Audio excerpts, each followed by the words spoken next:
Good evening बच्चों, फिर से आपका स्वागत है आप ही के चैनल ब्रेन बिल्डर्स में। बच्चों, आप लोगों को इससे पहले मैंने 8th क्लास का कंस्ट्रक्शन का वीडियो डाला है कल, और 5th क्लास के बच्चों ने रिक्वेस्ट किया कि मैम स्पीड एंड टाइम पे बनाइए, उस पर वीडियो बनाई। और अब वो लोग बोल रहे हैं मैम एरिया एंड पेरीमीटर। तो एरिया एंड पेरीमीटर बच्चों ऐसा एक टॉपिक है जो क्लास 4th में भी थोड़ा बहुत बच्चे जान जाते हैं, 4th 5th 6th, उसके बाद आगे कंटिन्यू होता है 8th में 2D से 3D में चेंज हो जाता है। तो area and perimeter of rectangle and square आज मैं 5th 6th और 7th स्टैंडर्ड के बच्चों के लिए वीडियो बना रही हूँ। ठीक है, तो आगे स्टार्ट करते हैं बच्चों। आपको पता है कि रेक्टेंगल के कितने साइड होते हैं? रेक्टेंगल के 4 साइड होते हैं। ठीक है, और लेंथ और ब्रेथ दोनों के डिफरेंट होते हैं। अपोजिट साइड्स इक्वल होता है, अपोजिट साइड इक्वल होता है रेक्टेंगल में। ठीक है, और स्क्वायर के ऑल साइड इक्वल होते हैं। ऑल साइड इक्वल जिस भी पॉलीगन का होता है उसका अगर पेरीमीटर निकालना हो, आपको सिंपल सा एक रूल बता रही हूँ कि पेरीमीटर अगर किसी भी फिगर का अपन पॉलीगन का निकालना हो, रेगुलर पॉलीगन की बात कर रही हूँ जिसके ऑल साइड्स इक्वल होते हैं, तो अगर स्क्वायर बोल रहे हैं तो 4 multiply side. Equilateral triangle, triangle में आपको पता है कि 3 साइड होते हैं तो 3 मल्टीप्लाई साइड। ठीक है, पेंटागन में 5 साइड होते हैं तो 5 मल्टीप्लाई साइड। हेक्सागन में 6 साइड होते हैं तो 6 मल्टीप्लाई साइड। इसी तरह से कोई भी पॉलीगन का आपको अगर रेगुलर पॉलीगन का पेरीमीटर बोले तो साइड को मल्टीप्लाई कर देना है जो भी पॉलीगन है, जितने भी साइड वाला पॉलीगन है। ठीक है, तो स्क्वायर में हमें पता है कि 4 साइड होते हैं, रेक्टेंगल में भी 4 साइड होते हैं, बट क्या डिफरेंस है? इसके अपोजिट साइड इक्वल होते हैं।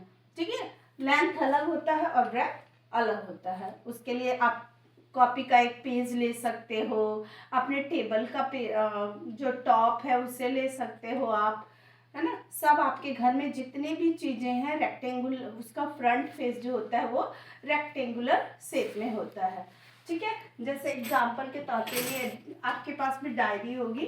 ठीक है, तो ये डायरी या ये तो वुडन ब्लॉक है, तो इसका भी फ्रंट फेस की केवल बात कर रही हूँ। पूरा अगर ब्लॉक की बात करूँगी तो ये क्यूबॉइडल शेप हो जाएगा, बट फ्रंट कैसा है? रेक्टेंगल।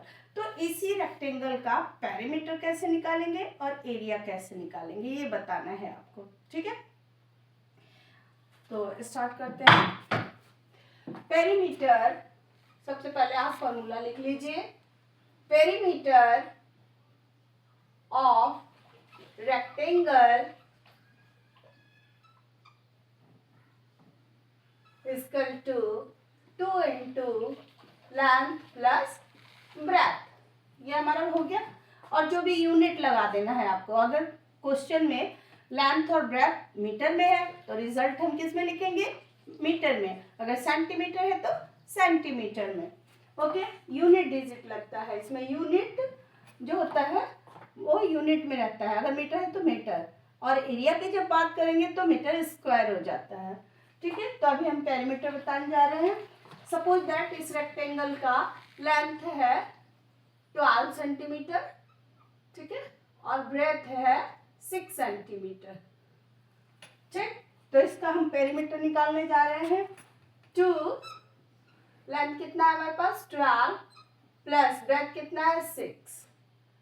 2 दोनों को ऐड कर दीजिए, लेंथ और ब्रेथ को ऐड कर दीजिए। कितना हो गया? 12 और 6 18।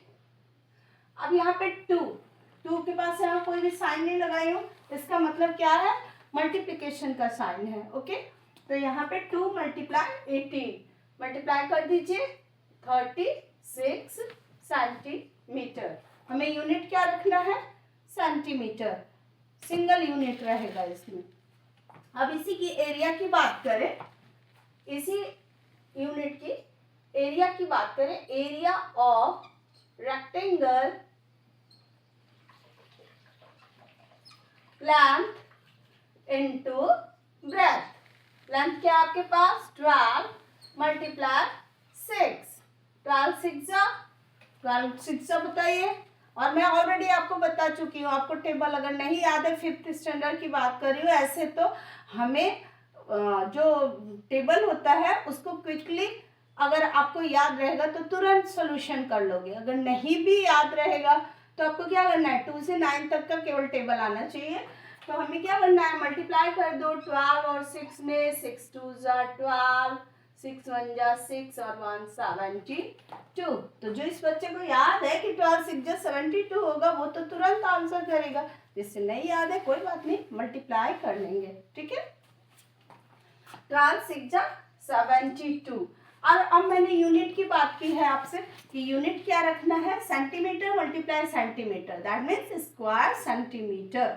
तो उसको आप लिखोगे एस क्यू से हो गया स्क्वायर और सेंटीमीटर, या इसी को हम लिख देते हैं सेंटीमीटर स्क्वायर। दोनों तरह से कोई भी यूनिट आप लिख सकते हो, स्क्वायर सेंटीमीटर, या सेंटीमीटर के ऊपर अगर पावर 2 लगाते हो उसको भी बोलते हैं सेंटीमीटर स्क्वायर। तो कोई भी यूनिट आप लिख सकते हो किसी भी फॉर्म में, इस फॉर्म में या इस फॉर्म में, ठीक है। तो अभी रेक्टेंगल का एरिया एंड पेरीमीटर आप लोगों को बता दी निकालना, ठीक है। वर्ड प्रॉब्लम पे बाद में चलेंगे। सबसे पहले जब पेरीमीटर एंड एरिया रेक्टेंगल का हो गया तो अब हम चलते हैं स्क्वायर पे। और अभी आप लोगों को बताइए कि स्क्वायर किसको बोलते हैं, जिसका ऑल साइड इक्वल होता है। दोनों के साइड 4 ही होते हैं, रेक्टेंगल के भी और स्क्वायर के भी, बट रेक्टेंगल के अपोजिट साइड्स इक्वल होते हैं और स्क्वायर के ऑल साइड इक्वल होते हैं। तो लिखते हैं, एक स्क्वायर ड्रॉ कर देती हूँ जिसके ऑल साइड इक्वल होंगे, ठीक है बच्चों। साइड दिया हुआ है 8 सेंटीमीटर, सपोज दैट कि 8 सेंटीमीटर का एक स्क्वायर है, ठीक है। हमें निकालना है area and perimeter. Perimeter of square equal to 4 multiply side. All side equal है इसलिए 4 मल्टीप्लाई साइड, 4 मल्टीप्लाई, अब साइड क्या दिया हुआ है 8 सेंटीमीटर, तो यहाँ पे हम लिखेंगे 8, 4 8 जा 32 सेंटीमीटर। यूनिट हम यूनिट लगाएंगे, ठीक है। अब आती है बारी एरिया की। Area of square, area of square क्या होता है बच्चों, area of square side into side, मतलब वही जैसे रेक्टेंगल में लेंथ इनटू ब्रेथ। क्यों, क्योंकि दोनों डिफरेंट है इसीलिए लेंथ इनटू ब्रेथ। इसमें सेम है तो side multiply side, side multiply side. अब साइड क्या है हमारे पास 8, 8 मल्टीप्लाई 8, मल्टीप्लाई कर दो 64 सेंटीमीटर स्क्वायर। स्क्वायर सेंटीमीटर या सेंटीमीटर स्क्वायर, दोनों तरीके से हम यूनिट को लिखते हैं, ठीक है। ये हो गया हमारा area of square and perimeter of square, ठीक है। अब हमारे कहाँ चलेंगे, वर्ड प्रॉब्लम पे, कि आखिर क्यों जानना है। बच्चों के मन में रट्टाफिकेशन नहीं लगाना, आखिर क्यों जानना है हमें एरिया और पेरीमीटर ऑफ रेक्टेंगल या स्क्वायर या एनी पॉलीगन, ठीक है। तो इसको रियल लाइफ से जोड़ो बच्चों। जैसे आपका घर है, आप जिस रूम में रहते हो, ठीक है, तो उस रूम की समझो कि आपको फ्लोर चेंज करानी है, टाइल लगवानी है, टाइल है पत्थर लगवानी है, या पत्थर है टाइल लगवानी है, कुछ भी कर सकते हैं हम, है ना। तो उसमें चेंजिंग करना है, तो जब हमें पता ही नहीं होगा कि हमारे घर का रूम का लेंथ कितना है, ब्रेथ कितना है, ठीक, तो हम कैसे पता लगा पाएंगे कि कॉस्टिंग क्या आएगी हमारे रूम की। तो वो तो जैसे जितना मांगेगा आपका कॉन्ट्रैक्टर उतना पैसा दे दोगे। लेकिन अगर आपको जानकारी होगी कि हमारे रूम में कितना खर्च हो रहा है टाइल लगाने का, तो आप आसानी से अपना कॉस्टिंग जान जाओगे और उसी एस्टिमेट से अपना काम होगा, है ना।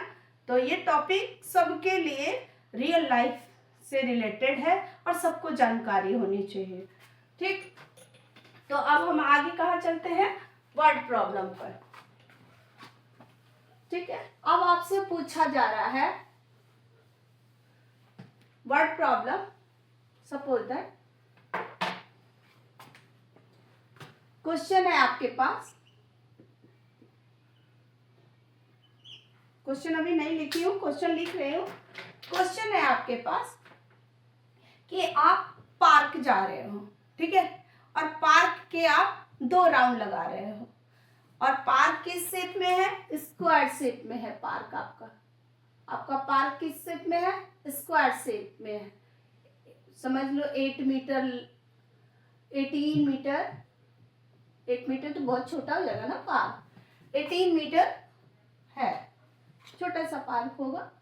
सपोज दैट 18 मीटर का है पार्क, ठीक है, और इसके 2 राउंड लगाने हैं आपको।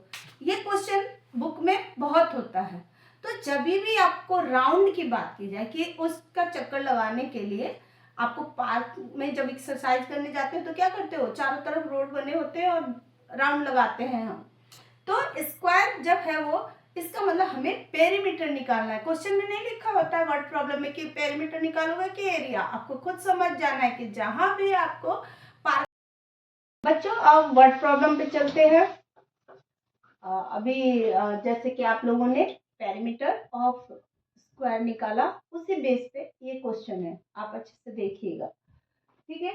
अ man is running around a square field of side 13.5 metre, how much distance does he cover? अब क्वेश्चन देखने में तो बच्चों को तो लगता है कि अरे वर्ड प्रॉब्लम है, हमें तो आ ही नहीं रहा है। नहीं, अच्छे से देखो इसमें क्या है। स्क्वायर है, सबसे पहले स्क्वायर फील्ड है तो स्क्वायर हो गया, और लेंथ इसकी साइड गिवन है 13.5 मीटर। तो जब भी आपको अराउंड स्क्वायर के अराउंड, फील्ड के अराउंड घूमना हो, पार्क के अराउंड घूमना हो, तो क्या निकालना है हमें? पेरीमीटर, ठीक है। तो यहाँ पे निकालने जा रहे हैं पेरीमीटर ऑफ। आप सुबह सुबह रनिंग के लिए जाते हो ना, तो आपको पता चल जाएगा कि आप अगर पार्क का लेंथ पता होगा, आपको लेंथ और ब्रेथ उसकी, अगर स्क्वायर है तो एक साइड से ही पता चल जाएगा, अगर रेक्टेंगुलर है तो लेंथ और ब्रेथ दोनों फाइंड करना होगा। और उससे आप 4 चक्कर 5 चक्कर अगर लगाते हो तो आपको पता चल जाएगा कि आपने कितना डिस्टेंस कवर किया। क्या करना होगा? सबसे पहले पेरीमीटर निकालो और जितने आपने राउंड लिए उसको मल्टीप्लाई कर दो। तो यहाँ पे हमारे पास क्या है?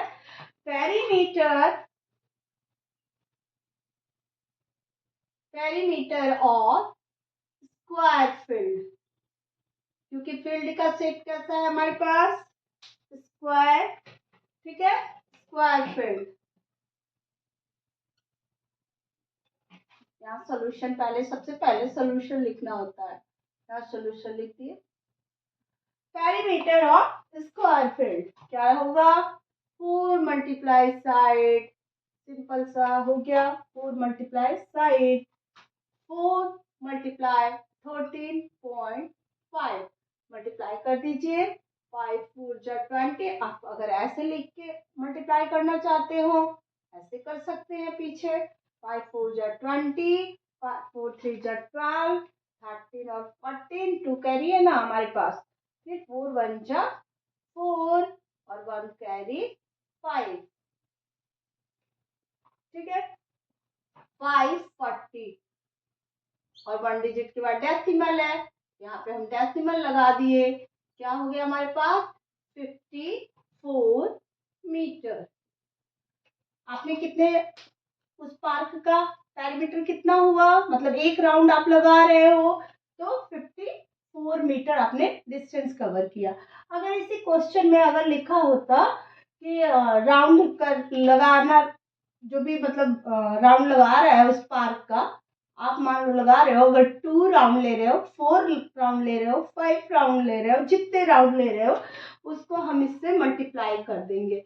अगर इस क्वेश्चन में मेंशन नहीं है, मगर अगर अलग से क्वेश्चन होगा कि पार्क का आप 2 राउंड लगा रहे हो तो कितने डिस्टेंस कवर किए, तो पहले तो हमने पेरीमीटर निकाल लिया, उसमें 2 से मल्टीप्लाई कर दो अगर 2 राउंड ले रहे हो तो। अगर मान लो सपोज दैट इसी को मैं कर रही हूँ कि 2 राउंड मैं ले रही हूँ, पार्क में जॉगिंग करने जा रही हूँ, तो ठीक है, 4 2 8 एंड 5 2 10। तो हमारा क्या हो जाएगा डिस्टेंस, मैं कितना चली, 108 मीटर। ठीक है, बट इस क्वेश्चन में बच्चों हमारे पास क्या है कि सिर्फ पूछा है कि एक राउंड लगा रहा है, वो रनिंग कर रहा है, तो कितना डिस्टेंस कवर कर रहा है, तो 54 मीटर कवर कर रहा है। ओके, और अब बच्चों area of rectangle and perimeter of rectangle, perimeter of square and area of square के बाद हमारे पास टर्न है वर्ड प्रॉब्लम की। ठीक है, दोनों क्वेश्चन आपको अच्छे से समझा दी हूँ और अच्छे से समझ आ गया होगा। अगर नहीं आया होगा तो कमेंट बॉक्स में कमेंट जरूर करिएगा। ठीक है, क्योंकि ये वीडियो मैं आप ही के लिए मेहनत करके बना रही हूँ, तो मेरा मेहनत तभी सफल होगा बच्चों जब आप देखोगे और आपको समझ आए। सिर्फ देखने से मतलब नहीं है, समझ आए। ठीक है, तो बच्चों अब हम चलते हैं वर्ड प्रॉब्लम की तरफ। ऑलरेडी बता चुकी हूँ कि आपको पेरीमीटर और एरिया की जानकारी क्यों होनी चाहिए, क्योंकि हमारे रियल लाइफ में हर रोजमर्रा में पेरीमीटर और एरिया की बहुत जरूरी है। मान लो सपोज दैट कि आपको एक टेबल क्लॉथ है, उसके चारों तरफ आपको रेक्टेंगुलर शेप में है वो, और चारों तरफ आपको लेसेस लगाने हैं, या स्क्वायर शेप में है टेबल टॉप और आपको चारों तरफ लेसेस लगानी है। ठीक है, तो कितने मीटर चाहिए, इसकी जानकारी कैसे पता चलेगा कि हमें कितने मीटर चाहिए। इसके लिए हम पेरीमीटर निकाल लेंगे, जो भी हमारा टेबल टॉप होगा, जिस भी लेंथ और ब्रेथ की होगी। रेक्टेंगल का है तो रेक्टेंगल का पेरीमीटर निकाल लो, स्क्वायर शेप में है तो स्क्वायर का पेरीमीटर निकाल लो। अब दूसरी बात रही कि आपको बोला जाए कि आपका रूम किस शेप में होता है। ज़्यादातर रूम हमारे रेक्टेंगुलर शेप में होते हैं। फ्लोर की बात कर रही हूँ। तो अगर आपको टाइल लगानी है कि कितने टाइल चाहिए आपके कमरे की जो फ्लोर है उसमें लगाने के लिए। सपोज दैट आपका रूम है, मैंने यहाँ पे एक क्वेश्चन लिखा हुआ है, ठीक है बच्चों, कि आपका जो रूम है, ठीक है, उसका वॉल है, वॉल का साइज है, वॉल पे लगाना है आपको टाइल। आप फ्लोर समझ रहे हो तो फ्लोर समझ जाओ, वॉल समझ रहे हो तो वॉल समझ जाओ कि आपके एक वॉल, इस क्वेश्चन में एक वॉल जो है वो 4 मीटर और 6 मीटर का है। 4 मीटर ब्रेथ और 6 मीटर लेंथ, या 4 metre length and 6 metre breadth. ठीक है, लेंथ और ब्रेथ दिया हुआ है आपका कि 4 मीटर हमारा लेंथ हो गया, 6 मीटर हमारा ब्रेथ हो गया। ऐसा वॉल है हमारे पास। ठीक है, इस पे हमें टाइल लगानी है, मार्बल की टाइल लगानी है, आपको अपने कमरे को सुंदर बनाना है। ठीक है, तो उसका आप क्या देख रहे हो कि जो टाइल लगेगी, जो एक टाइल है उसकी साइज है 15 सेंटीमीटर और 20 सेंटीमीटर। तो कितने टाइल चाहिए आपको। आप बहुत सारा टाइल खरीद के लाओगे और घर में रख दिया गया तो क्या होगा, पैसे बेकार जाएंगे ना। शॉप वाला तो रिटर्न लेगा नहीं, रिटर्न लेगा तो कम पैसे देगा। तो इससे अच्छा है कि सबसे पहले हमें मेजरमेंट आना चाहिए। ठीक, और ये मेजरमेंट सिर्फ आप ही के लिए नहीं है, बड़ों के लिए भी है, आपके पापा के लिए भी है। ठीक है, तो आप अपने पापा को भी वीडियो जरूर दिखाइएगा। ठीक है, तो हमें क्या निकालना है, सबसे पहले एरिया। किसका एरिया, किसी का भी निकाल लो, पहले वॉल का निकालते हैं। एरिया ऑफ वॉल, वॉल किस शेप में है, रेक्टेंगुलर, लेंथ इनटू ब्रेथ। ठीक है बच्चों, अब लेंथ क्या है 4 मीटर। अब मैं क्या लिखने जा रही हूँ, सबसे इम्पॉर्टेंट बात बताने जा रही हूँ आपको। यहाँ आप टाइल को देख रहे हो सेंटीमीटर में है, और यहाँ फ्लोर को देख रहे हो, आपने वॉल को देख रहे हो कि मीटर में है। ठीक है, तो दोनों सेम यूनिट में होना चाहिए, ये पहला रूल है। ठीक है, तो हमारा 4 मीटर है तो उसको हम कन्वर्ट करने जा रहे हैं सेंटीमीटर में।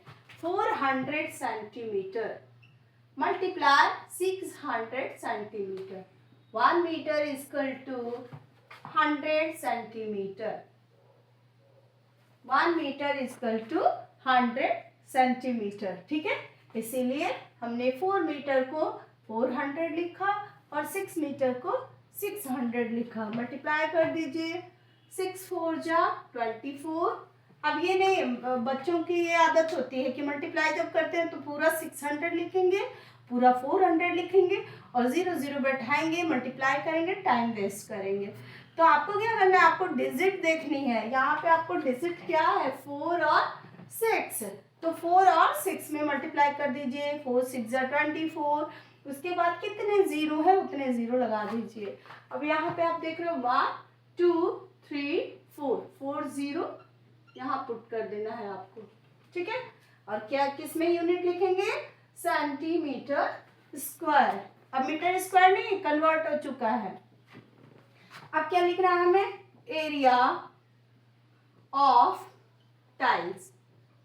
टाइल के एरिया निकालेंगे, लेंथ इनटू ब्रेथ, क्योंकि टाइल भी हमारा रेक्टेंगुलर शेप में गिवन है। 15 मल्टीप्लाई 20, 15 2 जा 30 और एक जीरो लगा दिए, 300 सेंटीमीटर स्क्वायर। अब एक जीरो कहाँ से लगा दिए, हर तरह के बच्चे होते हैं, एक तो क्विकली समझ जाते हैं और एक बोलते हैं जीरो कहाँ से मैम बोल रहे हैं, जीरो लगा दिए, ये है जीरो, ये 20 वाला, 15 2 जा 30 और एक जीरो लगा दिए।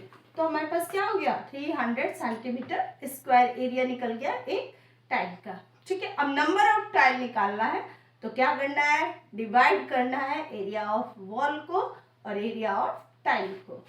Number of tile